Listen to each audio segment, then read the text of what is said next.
পশ্চিমবঙ্গের রাজনৈতিক ও প্রশাসনিক ইতিহাসে যা কোনোদিন ভাবা যায়নি, যা এতদিন কেবল হিন্দি বলয়ের রাজ্যগুলোর টিভির পর্দায় দেখা যেত, আজ তা বাস্তবের মাটিতে আছড়ে পড়ল।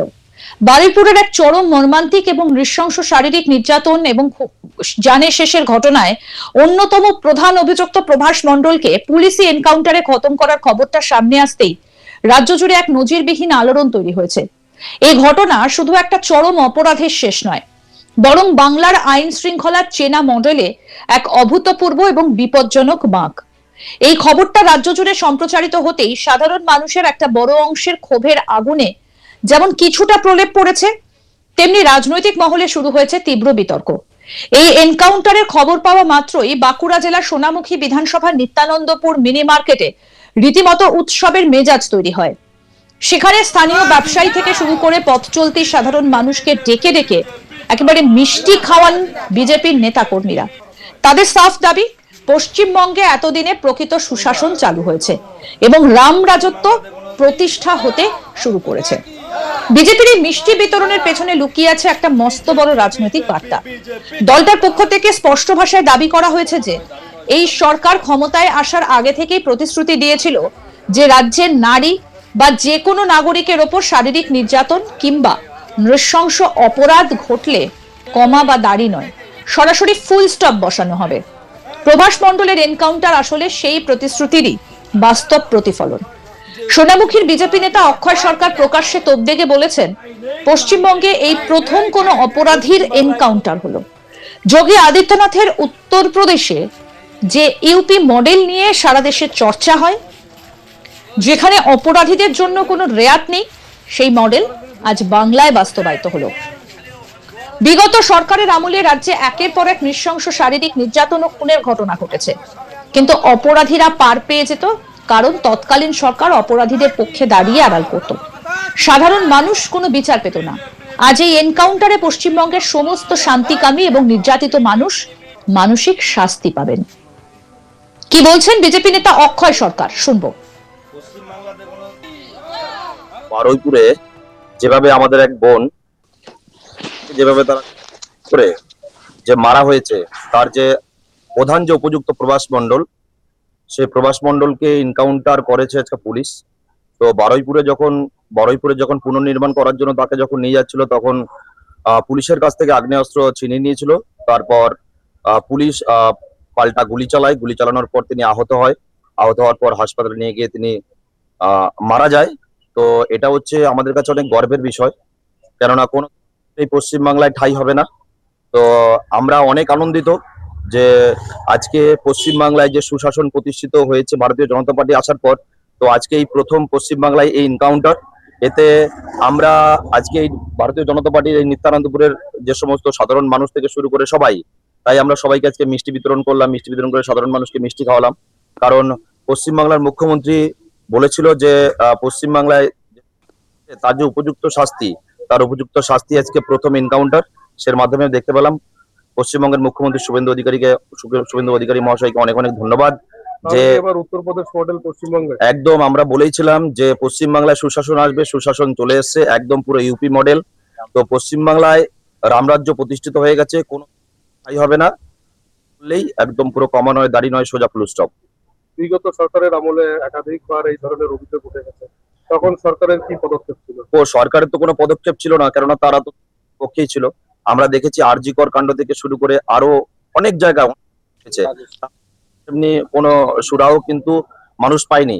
তো আজকে একদম পুরোপুরি ভাবে এই মাত্র 4-5 দিন আগেকার ঘটনা, তার যে উপযুক্ত যে প্রত্যক্ষদর্শী যে প্রভাস মণ্ডল, তাকে একদম পুরো পুলিশ একদম এনকাউন্টার করলো। এতে আমরা গোটা পশ্চিমবঙ্গবাসী তথা আমরা এই নিত্যানন্দপুরবাসী অনেক আনন্দিত যে একদম পুরো ইউপি মডেল পশ্চিমবাংলা হয়ে গেছে, তার প্রত্যক্ষভাবে আজকে আমরা দেখতে পেলাম।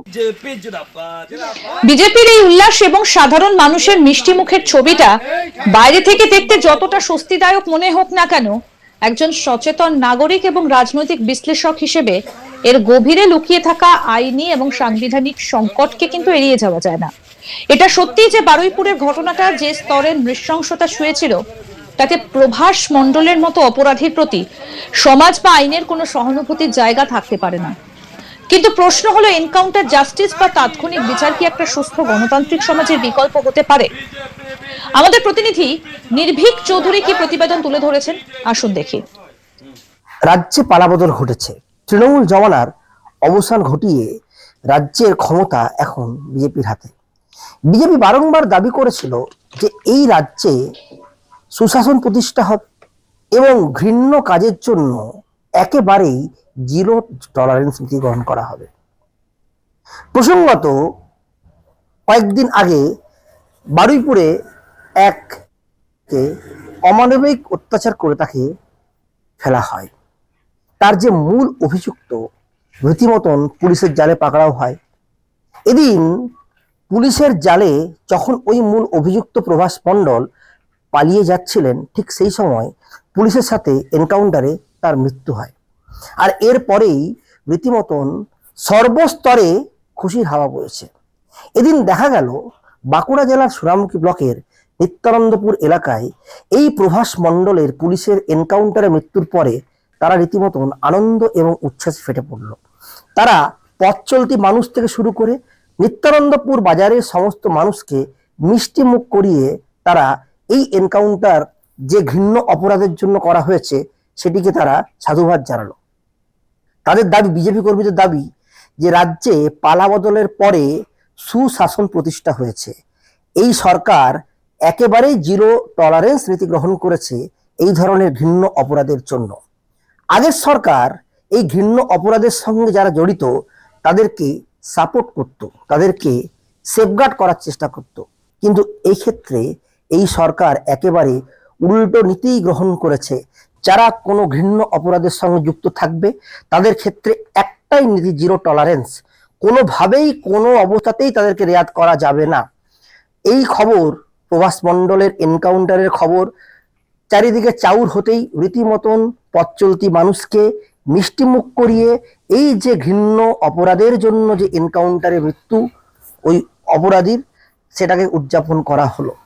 তারা জানাচ্ছেন, রাজ্যে যিনি মুখ্যমন্ত্রী হিসেবে যিনি শপথ গ্রহণ করেছেন, তিনি আগেও যেমন ঘোষণা করেছিলেন এই ধরনের ঘৃণ্য অপরাধের জন্য একেবারেই জিরো টলারেন্স নীতি, এই ক্ষেত্রেও কিন্তু তাই হলো। যদিও বিজেপি কর্মীদের দাবি যে রাজ্যে যদি এই ধরনের কোনো কর্মকাণ্ডের সাথে যে কোনো মানুষ যুক্ত হয় তাদেরকে কিন্তু রেয়াত করা হবে না, কারণ আগের সরকার আর ক্ষমতায় নেই। যারা ঘৃণ্য অপরাধীদের পক্ষে ছিল, এই সরকার একেবারেই এই ধরনের নিকৃষ্টতম ঘৃণ্য অপরাধের সঙ্গে যারা জড়িত তাদের বিরুদ্ধে কঠোরতম ব্যবস্থা আগামী দিনেও নেবে। এখন দেখার বিষয় এটাই, পশ্চিমবাংলার সুশাসন প্রতিষ্ঠা হয়েছে যেখানে বিজেপি কর্মীরা দাবি করছে, এখন আগামী পরিস্থিতি কোন পথে অগ্রসর হয় তার দিকেই তাকিয়ে রয়েছে কিন্তু আপামর পশ্চিমবঙ্গবাসী। আরো আপডেট পেতে দেখতে থাকুন আজ তাক বাংলা, সাবস্ক্রাইব করুন।